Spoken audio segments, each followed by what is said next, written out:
2342. The sounds of the political season.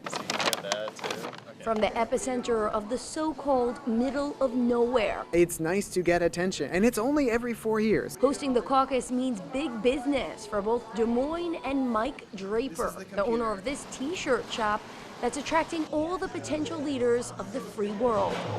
Political merch is everywhere and on everything in Raygun.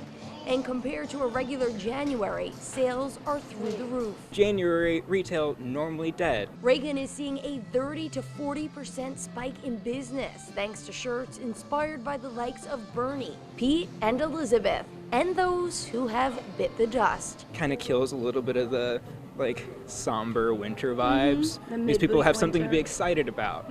So caucus season gets crazy. Local city offices estimate that the 2020 caucus will generate nearly $11.3 million for the city in just this week, leaving many wondering if it's fair Iowa has this first-in-the-nation privileged process. To anybody out there who has control over it, please don't take the caucuses away from us. It's all we've got.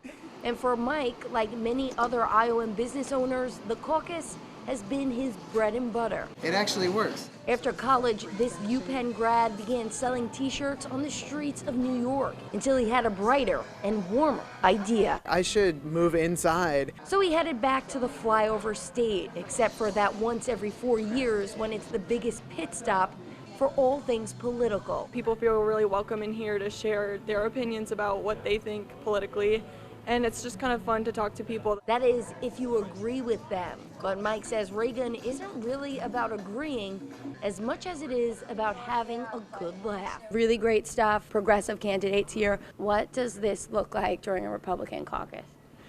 Well, we do shirts about pretty much everything, and so it doesn't really matter to us. You always think you're in a sweet spot when people don't really know who exactly the joke is on. Yet, if the votes were based on sales, right now he says Elizabeth would be taking home the win. But just weeks ago, Kamala was leading the way. Kamala dropped out, so I Yeah. can't base everything off of t-shirts, apparently. But you sure can make a living. Maybe that should be sent to print. Michelle Powers, Currents News.